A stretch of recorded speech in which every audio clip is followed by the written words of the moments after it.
Gloire à Dieu, gloire à Dieu. Nous poursuivons aujourd'hui ce thème que nous avons commencé depuis aujourd'hui, c'est la 3e séance. Nous sommes en train d'étudier la vie de Marie. Marie, la mère biologique de Jésus-Christ. Le Seigneur est en train de nous parler au travers de la vie de ces personnages de la Bible. Marie, dont la vie a été radicalement changée par la grâce de Dieu. Aujourd'hui, nous sommes à la 3e séance. La première séance, nous avons étudié le sous-thème intitulé la gratuité mal comprise ou la grâce mal comprise. On a vu que Marie, elle a bénéficié de la grâce de Dieu, mais parmi toutes les jeunes filles qu'il y avait en Israël, Marie, elle était un peu dans les critères de Dieu. Il y a des choses de la vie de Marie qui ont fait à ce que le Seigneur puisse jeter son dévolu sur elle. Et à la deuxième séance, nous avons vu le sous-thème Marie de Nazareth. Et c'est ce sous-thème que nous poursuivons aujourd'hui. Marie de Nazareth, on a parlé des conditions de Marie. Marie qui vivait à Nazareth, une petite ville, une ville rejetée. Mais malgré sa condition, malgré la précarité de la vie de Marie, le Seigneur l'a élevée, le Seigneur l'a choisie. On a dit que la condition de ta famille, la condition de ton quartier, du milieu d'où tu sors, n'influence pas le Seigneur. S'il décide de te bénir, s'il décide de t'élever, s'il décide de faire quelque chose dans ta vie, même si tu es issu d'une famille de sorciers, même si tu es issu d'une famille où on bloque les gens, tu es issu d'une famille où il y a beaucoup de liens, mais si toi tu es en Christ, le Seigneur a décidé de faire des choses dans ta vie, cela ne l'empêchera pas de les faire. Et nous poursuivons donc aujourd'hui le sous-thème Marie de Nazareth. Et nous allons particulièrement aujourd'hui parler de quelques vérités dans la vie de Marie, quelques vérités par lesquelles le Seigneur va nous enseigner au travers de cette femme, de ce personnage de la Bible. Nous allons lire dans Luc chapitre 1er. Ceux qui nous suivent depuis le début connaissent ces passages que nous lisons. Luc chapitre 1er du 26 au 38e verset. Luc chapitre 1er, tout autant en verset 26, tina verset 38, je lis au nom de Jésus-Christ. Au 6e mois, l'ange Gabriel fut envoyé par Dieu dans une ville de Galilée appelée Nazareth, auprès d'une vierge fiancée à un homme de la maison de David nommé Joseph. Le nom de la vierge était Marie.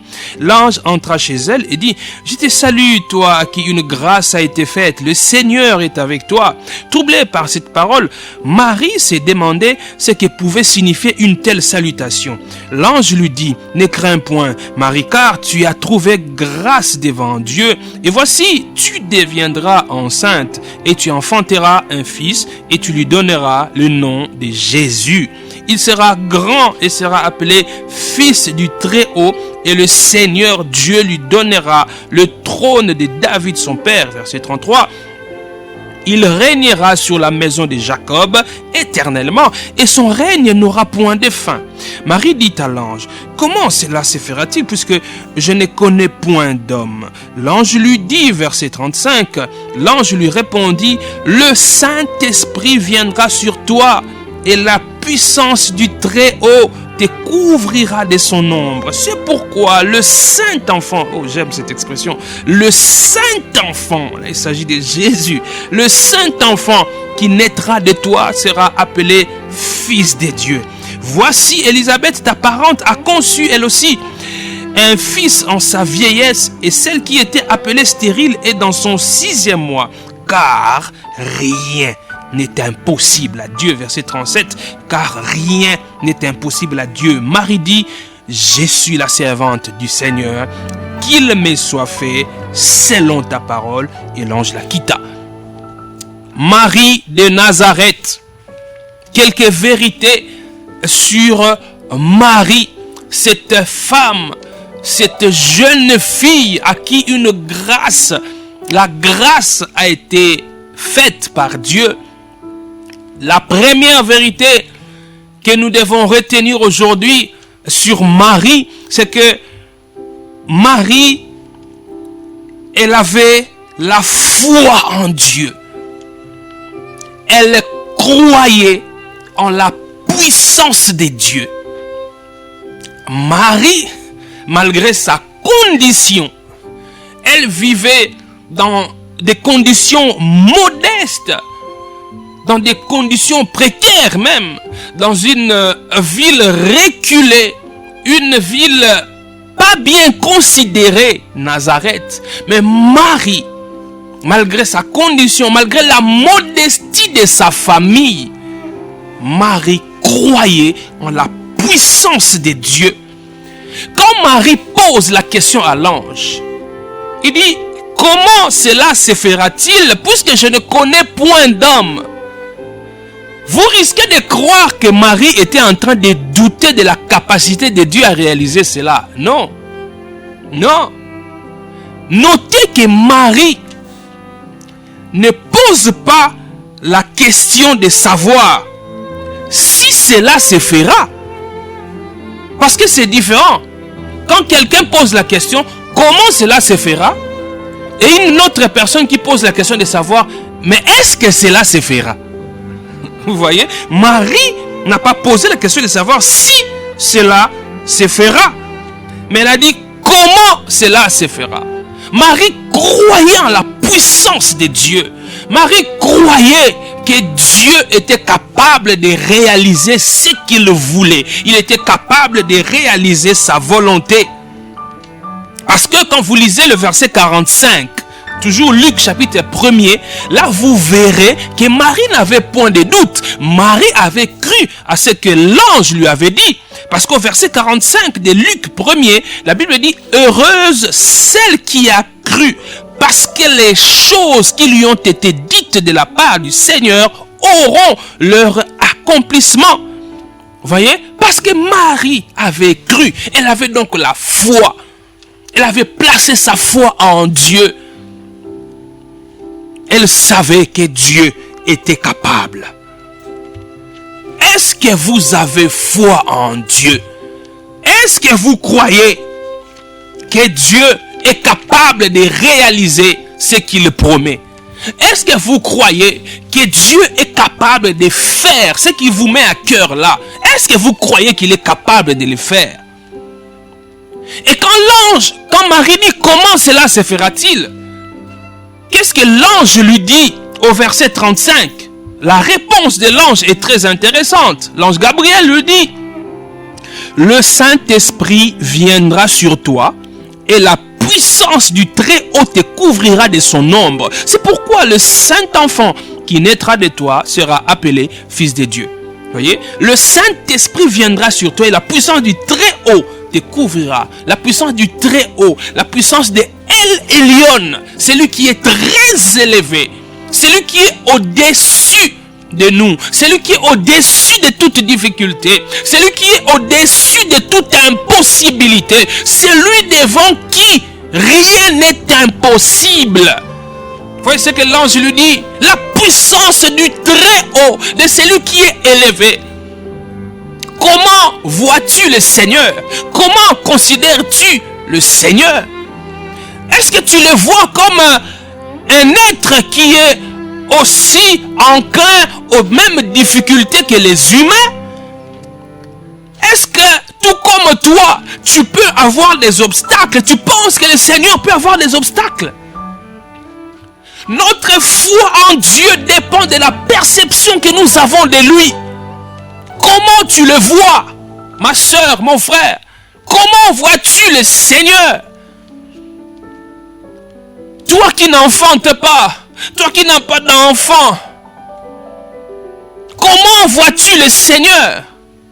Est-ce que tu le vois comme le Très-Haut? El Elyon, celui qui est très élevé, celui qui est plus élevé que les sorciers de ta famille. Oui, les sorciers de ta famille qui maudissent la vie de tout le monde. El Elyon est plus élevé que ces sorciers, ces petits sorciers de ta famille. Si toi, tu ne réalises pas que le Seigneur est tellement haut, tu ne pourras pas voir la petitesse de ces sorciers de ta famille, la petitesse de tes adversaires, de tes ennemis. Si tu considères la grandeur de Dieu, tu verras que ceux qui te combattent mukie, bana. Alléluia. Il dit, le Saint-Esprit viendra sur toi et la puissance du Très-Haut te couvrira de son ombre. Cette expression, la puissance du Très-Haut te couvrira de son ombre, c'est la même expression grecque utilisée dans la version grecque de l'Ancien Testament pour parler du fait que quand la présence de Dieu couvrait le tabernacle. Si vous êtes lecteur de la Bible, vous connaissez l'histoire du tabernacle, comment la présence de Dieu couvrait le tabernacle. Il s'agit pratiquement de la même chose ici. L'ange veut lui dire, le Très-Haut, c'est lui qui est très élevé, c'est lui qui est au-dessus de l'impossibilité, c'est lui qui peut faire ce que les humains ne sont pas capables de faire. Il va te couvrir, sa présence va te couvrir, Marie. Sa présence qui couvrait le tabernacle, sa présence va te couvrir. Alléluia. Et, bien-aimé dans le Seigneur, si la présence de Dieu couvrait le tabernacle, c'est parce que le tabernacle était construit, réalisé, les choses qui s'y faisaient l'étaient conformément aux exigences de Dieu. Alléluia. C'est pourquoi sa présence couvrait le tabernacle. Si Moïse n'avait pas réalisé les choses telles que prescrites par Dieu, la présence du Seigneur ne couvrirait point le tabernacle. Donc c'est l'obéissance aux exigences de Dieu qui a tiré la présence glorieuse et puissante de Dieu sur le tabernacle. Frère, sœur, tu vas me dire, mais pourrais-je remplir toutes les conditions? Pourrais-je satisfaire totalement à Dieu? J'ai une bonne nouvelle pour toi. Non, je ne te demande pas toi de satisfaire aux exigences de Dieu. Tu ne pourras pas, frère. Okokate, ko sale la makambu ya nzambe exactement ndenga lingi na kibomoto no okokate. Nzambe yebaki ko okokate. Yangwana Yesu aya. C'est Jésus-Christ qui a totalement satisfait aux exigences de Dieu. Et c'est Jésus qui est la présence de Dieu pour nous. Si tu as Jésus, sache-le bien que tu es accompagné par la présence de Dieu. Et quand la présence de Dieu t'accompagne, ce qui était impossible hier devient possible aujourd'hui. Heureux êtes-vous si vous êtes en Christ. Heureuse êtes-vous, maman, ma soeur, si vous êtes en Christ. Parce que Jésus-Christ, la présence de Dieu est avec vous.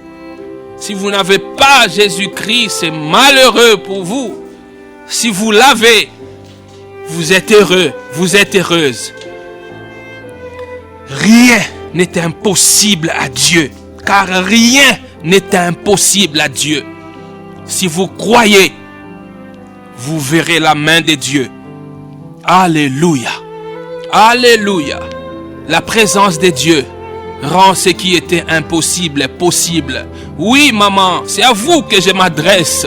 Rien n'est impossible à Dieu. Rien n'est impossible à Dieu. Oui, papa, rien n'est impossible à Dieu. Je dis bien rien. C'est la Bible qui l'affirme. Rien, alors rien. Et l'autre côté, rien n'est impossible à Dieu. S'il dit qu'il veut faire quelque chose, même si humainement parlant, vous ne voyez pas comment il va faire ça, il le fera. Deuxième vérité que le Seigneur nous enseigne, veut que nous comprenions sur la vie de Marie de Nazareth. Marie, la mère biologique de Jésus-Christ. Cette deuxième vérité est celle-ci. Marie était esclave. Marie était esclave.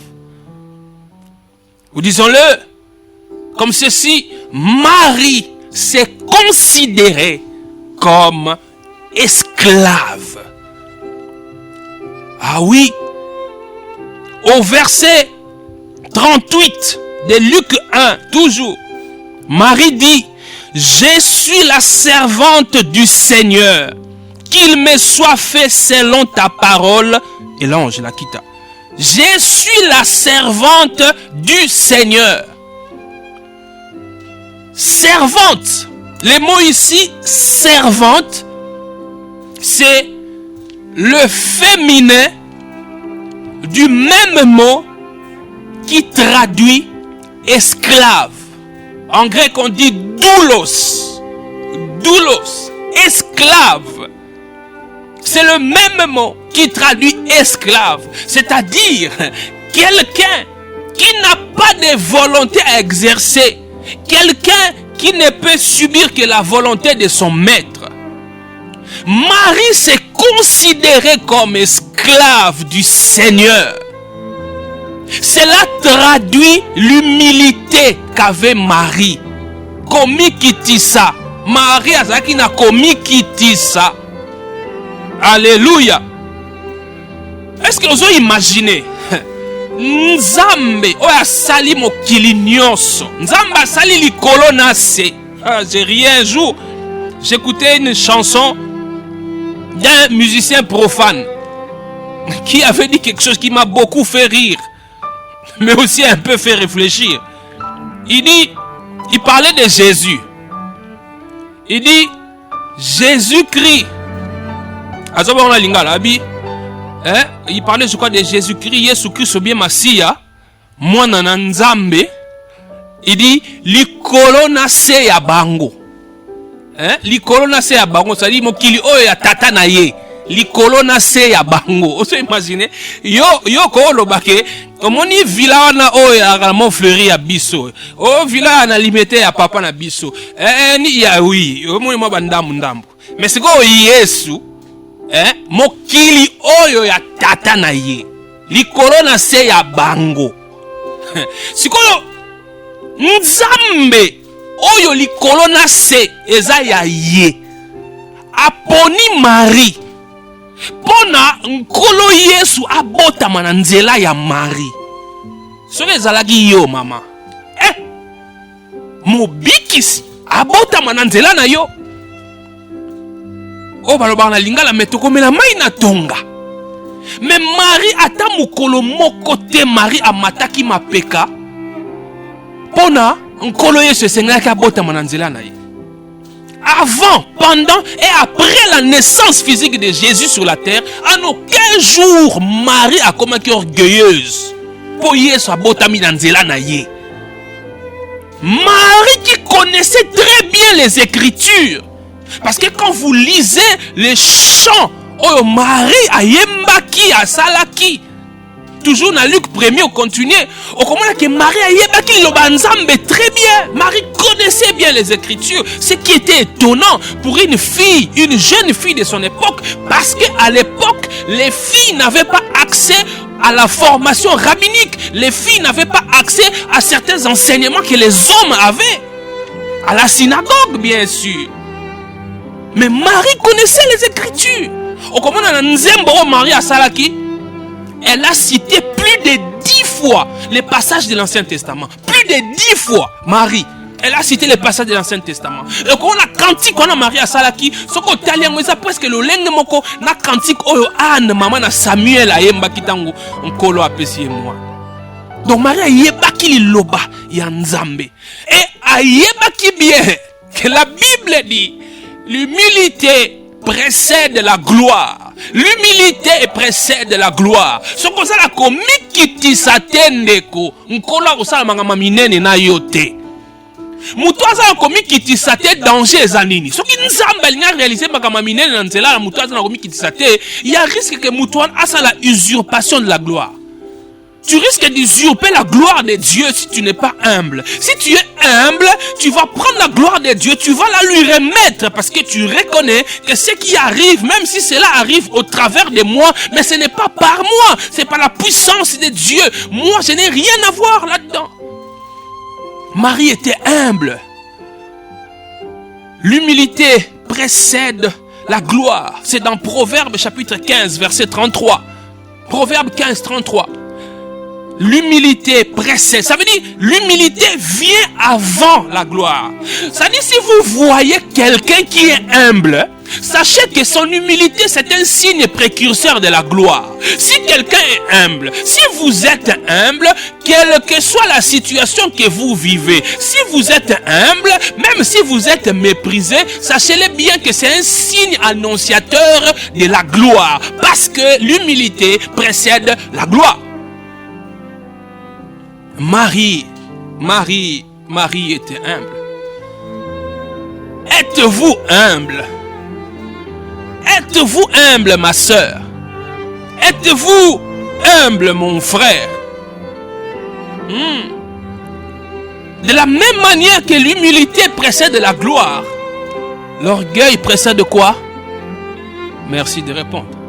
L'orgueil précède la chute.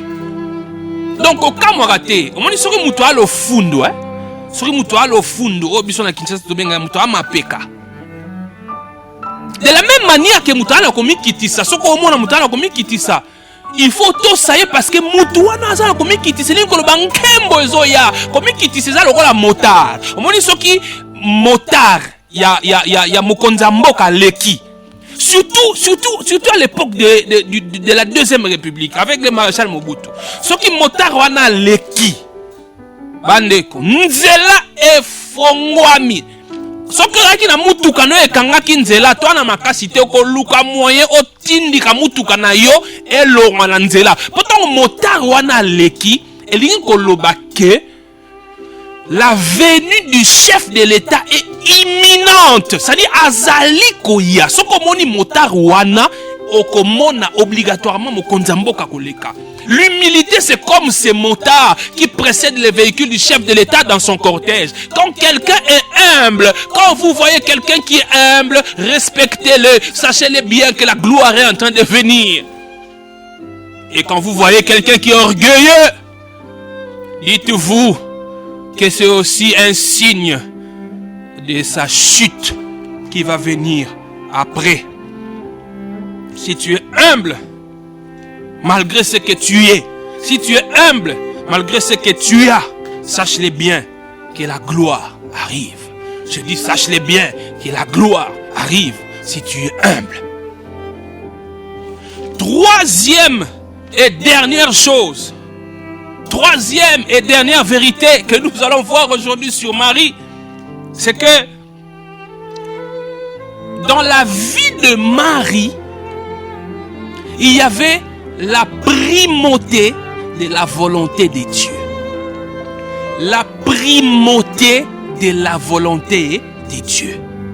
Et likoloba na bomo ya Maria, mokano ya Nzambe nde ezalaki na esika ya liboso. Mokano ya Nzambe nde ezalaki na première place na bomo ya Marie. La volonté de Dieu. La primauté de la volonté de Dieu. La volonté de Dieu venait au premier rang. C'est la volonté de Dieu qui dominait dans la vie de Marie. C'est la volonté de Dieu qui avait la suprématie dans la vie de Marie. C'est la volonté de Dieu qui avait la prédominance, la prépondérance dans la vie de Marie. Et le quoi liboso ezaki ne mokano ya Nzambe. Tomoni yango na toujours Luc chapitre 1er verset 38 en Bible lobi.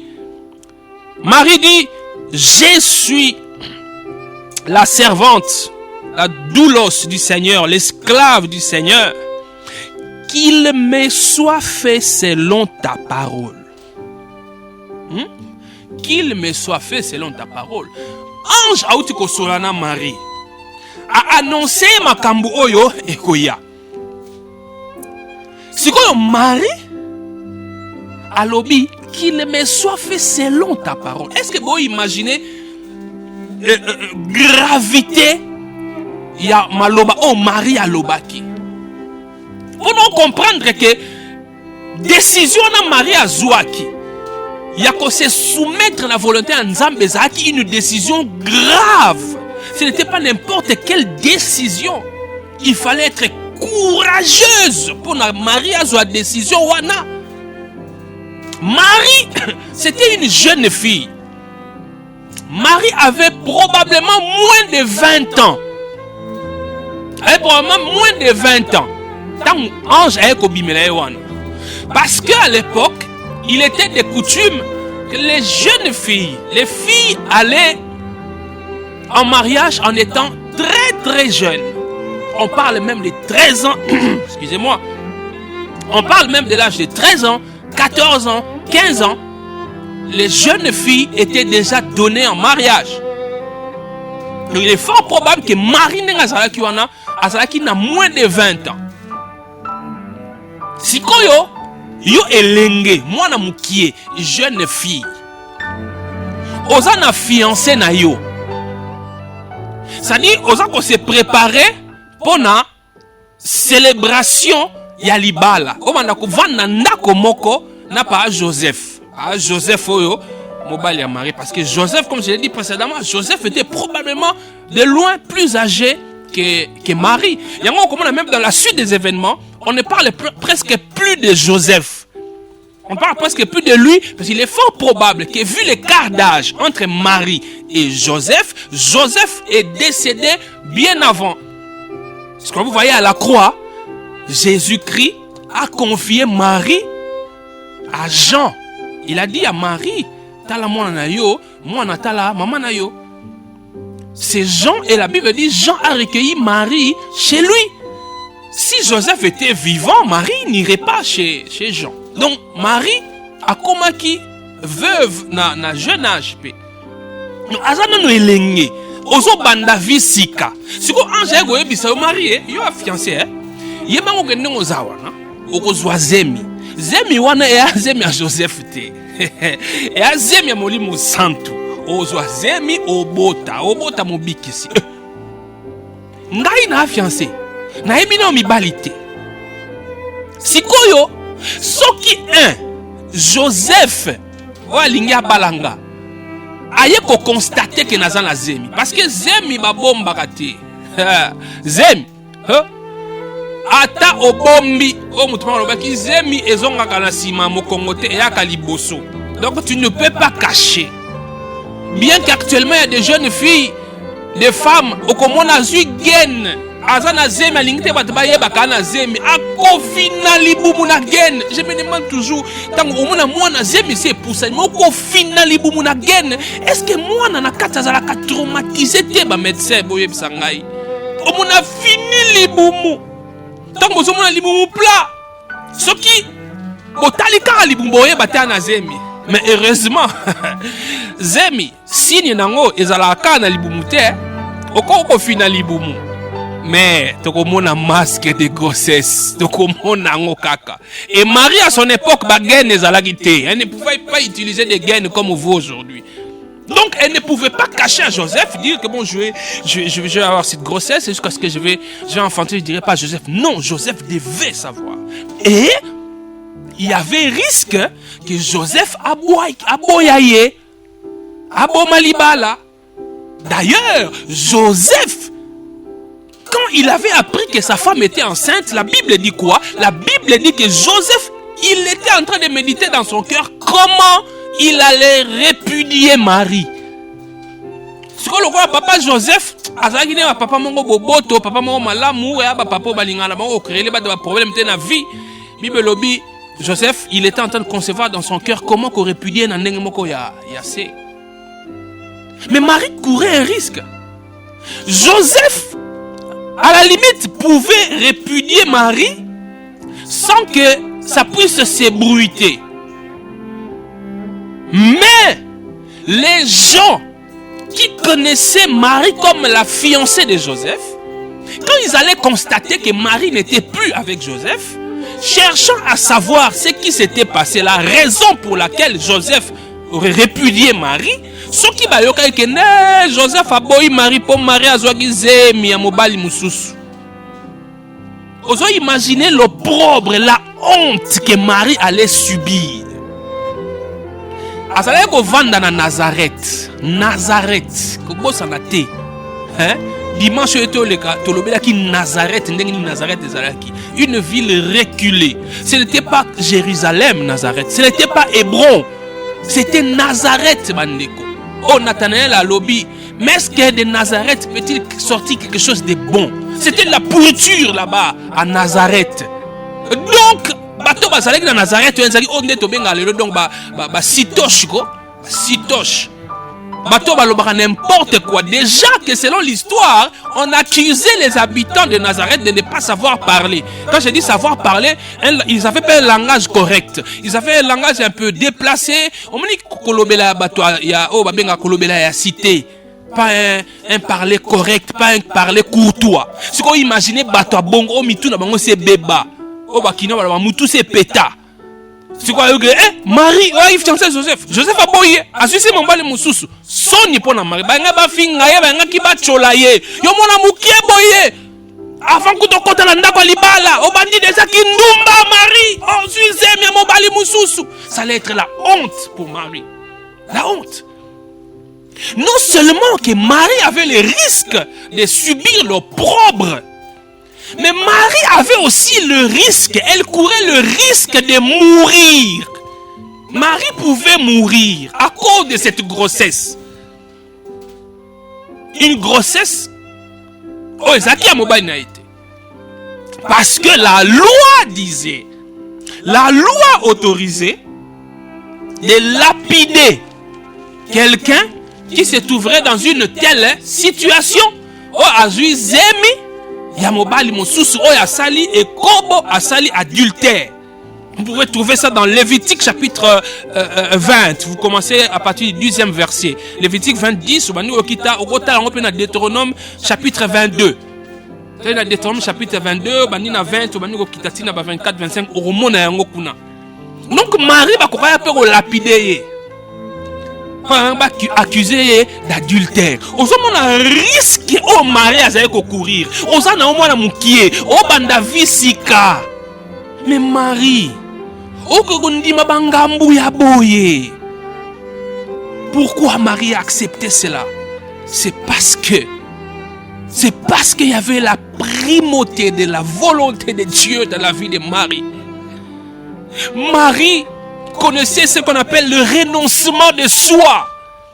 Marie, dès cet instant où l'ange lui a parlé de la part de Dieu, elle a accepté cela. Marie a cessé de vivre pour elle-même. Marie donc avait pris le risque de perdre même son mariage pour Jésus. Elle avait pris le risque de perdre son mariage pour Jésus, juste pour que Jésus vienne au monde. Elle avait pris le risque même de mourir pour Jésus. La primauté de la volonté de Dieu, la prédominance, la domination de la volonté de Dieu. Qu'est-ce qui domine dans ta vie? Est-ce ta propre volonté ou la volonté de Dieu? Marie a accepté la volonté de Dieu. Accepter la volonté de Dieu n'est pas toujours facile, mes frères, mes sœurs. Accepter la volonté de Dieu, ce n'est pas toujours facile, car la vie en Christ n'est pas une vie de roses chaque jour. Ce qui veut dire que la vie chrétienne est une vie kakaya, rose na rose chaque jour, parce que la vie chrétienne, c'est aussi le fait de prendre part aux souffrances de Christ. Marie, qui a laissé la volonté de Dieu dominer dans sa vie, elle était prête à souffrir à cause de Christ. Oui, je suis même tenté de dire que la première personne qui a cru, la première personne qui s'est convertie à Christ, c'était Marie, sa mère. Parce qu'elle a reçu le message, elle a cru. La première personne à être sauvée par Christ, je crois que c'est Marie. Je crois que c'est Marie. Je ne sais pas ce que j'ai dit, si théologiquement ce n'est pas correct, mais je crois que la première personne à être sauvée, la première personne qui a cru, c'est Marie. Elle a laissé la volonté de Dieu dominer dans sa vie. Elle a laissé la volonté de Dieu dominer dans sa vie. Marie, elle aurait pu dire à l'ange, quand l'ange vient lui donner le message, dire, mais papa, ange Gabriel, vraiment, regardez la condition dans laquelle je suis en train de vivre. Moi, je suis quand même vraiment vivre à Nazareth. Est-ce que vous voyez que Nazareth n'a que vivre à Jérusalem? Dans sa condition là, elle a accepté que la volonté de Dieu se réalise dans sa vie. Dans sa condition précaire là, elle a accepté. Est-ce que tu acceptes la volonté de Dieu dans ta vie, même si cela ne te plaît pas? La vie chrétienne, c'est la soumission à la volonté de Dieu. Dieu n'est pas appelé à se soumettre à notre volonté. C'est nous qui sommes appelés à nous soumettre à sa volonté. Regarde même les genres de prières que tu fais. C'est comme si tu es en train de donner des ordres à Dieu. Est-ce que quand tu pries, il t'arrive de dire à Dieu si tu le veux, si tu le veux, si tu le veux?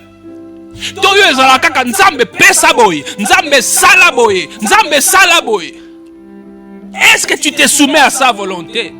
Jésus-Christ, il a prié, il a vu la coupe de la souffrance venir. Il a dit, est-il possible, Père, que tu éloignes de moi cette coupe? Avant même que le Père ne puisse lui parler, il dit, toutefois, non pas ma volonté, non pas ma volonté, mais que ta volonté s'efface. Est-ce que tu es capable de dire à Dieu, là où on est en train de t'envoyer en mission, tu ne veux pas aller là-bas, mais Dieu veut que tu y ailles. Est-ce que tu peux te soumettre à la volonté de Dieu? Seigneur, c'est vrai, je ne vais pas aller dans cette ville-là. Les conditions ne sont pas réunies. Mais Seigneur, si telle est ta volonté, je me soumets. Tu es en train de te battre, tu es en train de mener une lutte qui ne se termine pas, juste parce que tu ne veux pas te soumettre à la volonté de Dieu. Si tu te soumets à la volonté de Dieu, tu auras la paix. J'ai dit tu auras la paix. Soumets-toi à la volonté de Dieu, ma soeur. Soumets-toi à la volonté de Dieu, mon frère. Toi qui as plusieurs choix à opérer, ma soeur, tu as plusieurs hommes devant toi. Tu sens dans ton cœur que l'homme que Dieu a envoyé pour toi, c'est ces frères-là qui est encore demandeur d'emploi. Tu sens dans ton cœur que ces frères-là, c'est lui l'homme de ta vie, qui est encore en train de louer un petit studio, qui n'a encore rien. Mais qu'est-ce que ta chair te dit? Oh, mais Jean-Claude semble être un peu plus aisé. Si j'accepte Jean-Claude, on ne fera pas plus d'une année de fiançailles. Dans 3-4 mois, on pourra se marier, on pourra avoir tout ce qu'on veut. Oui, ça c'est la volonté de la chair. Si ce n'est pas la volonté de Dieu, tu ne seras pas heureuse. La volonté de Dieu à première vue, tu peux voir comme si c'est pour ton malheur. Non, Dieu n'envoie jamais sa volonté dans ta vie pour ton malheur. Non, c'est toujours pour ton bonheur. C'est toujours pour ton bien. C'est pourquoi la Bible dit, toutes choses concourent au bien de ceux qui aiment Dieu. De ceux qui aiment Dieu. Si tu n'aimes pas Dieu, tu ne te soumettras pas à sa volonté. Si tu es amoureuse de Dieu, si tu aimes Jésus-Christ, tu vas te soumettre à sa volonté. Comme Marie. Et Dieu ne pouvait pas confier la responsabilité de son fils à une femme qui ne pouvait pas se soumettre à sa volonté. Vous imaginez, parce que Marie, elle a eu après Jésus, elle a eu encore 5 ou 6 autres enfants. Marie. Sikoyo na bana oza na bango, nzambe ana katia bana wana. Ko bokola nzambe. Sokoza une femme soumise à la volonté de Dieu te. Mwana oyo, okeko luka mwana na yo. Mwana na yo okeko luka ye. Papa, yako kolia, depuis bimaki olie te yako kolia. Otini batu ba benga mwana na yo. Mais yoka réponse ya mwana. Bisie, nkolo. Mama na yo la bandeko no basali banda bazo luka yo. Yoka Yesu. Mama na ngai nani, bandeko na nga banani. Soki te ba oyo baza koyoka pe baza kosala mokano ya tata na ngai. Sikoyo la maman ya muto abongo. Soko za komi kitisa te. Soko za na sens ya soumission à la volonté de Dieu te ko simba te. Omoni tina nini nkolo abonaki Marie. Sikoyo lingi nzamba réaliser makama minene na vie na yo. Et tu n'es pas capable de te soumettre à la volonté de Dieu. Pourquoi tu n'es pas capable de te soumettre à la volonté de Dieu? Pourquoi? Ça peut faire mal. Ça peut faire mal. Mais il arrivera un temps où tu vivras la joie d'avoir fait la volonté de Dieu. Je termine par ce petit témoignage me concernant. Il m'est arrivé un jour. J'avais ma voiture. La seule que j'avais. Moi, nali kinda. Mon ibiso ba to vendre la musique dans centre-ville très loin. Quand tu n'as pas de voiture, ils n'ont pas si. Donc, si tu as comme un studio, na comme à 6 heures. Pour la bande matin à 7 heures. Donc, il faut la mouka 3 heures ou bien 4 heures. 5 heures si n'abimi. Pour la bambouteage quand quand j'avais ma voiture, c'était un peu plus facile. Je pouvais quitter à 6 heures. Mais un jour, Dieu m'a mis à cœur de prendre ma voiture, de donner ça à quelqu'un. Nzambe. Et ça, kaka mutuka moko. Kaka moko wana nkolo. Nakene ko pesa lisusu. Oui, tu vas donner ta voiture à telle personne. Nebsi Nzambe Seigneur. Et a passi, et ça a passi na mutema. Et ça a passi. Nazonga ya souvia makolo. Nazonga ya suko bimanare. Banana ba wela kabiso aiki ulingo kota boya kangi place a kotisi muta ko pese mbongo mama. Makamwa nezonga lisusu nkolo. Ebi Seigneur na osa mokano na yo. J'ai dit à Dieu, Seigneur, je vais poser la question à ma femme. Mon Dieu, c'est vrai que ce n'est pas dans mes habitudes de te demander des signes. Parce que souvent, demander des signes comme ça, c'est un manque de foi. Mais j'ai dit, Seigneur, je ne vais pas avoir de problème avec ma femme. Vous imaginez si j'ai dit à ma femme, j'ai pris la voiture, j'ai donné à une telle personne, Dieu voulait que je donne. S'il n'y a pas son accord, ça risque de me créer des problèmes dans le foyer. Pour biso bato amade, to lingarte basina biso basilika. J'ai parlé à ma femme. Et à mon étonnement, ma femme qui est un peu plus cartésienne que moi, qui est un peu plus carrée que moi, elle a accepté, elle dit, si c'est ce que Dieu veut, prends la voiture, va donner à cette personne comme Dieu veut que tu le fasses. Et j'ai pris ma voiture, j'ai donné. Tozongi ba piéton. Bana moi bakene classe na mutu geza soute bana il faut bakene classe autrement, mais on se souvient à la volonté de Dieu. Mais tant au salibongo, au bimi na transport passi, mais le Seigneur te donne la paix parce que tu as fait sa volonté. Et demain, il te donnera plus que ce que toi tu as donné à l'autre. Fais la volonté de Dieu, même si ça semble difficile, mais soumets-toi à la volonté de Dieu comme Marie. On va prier le Seigneur, on va prier.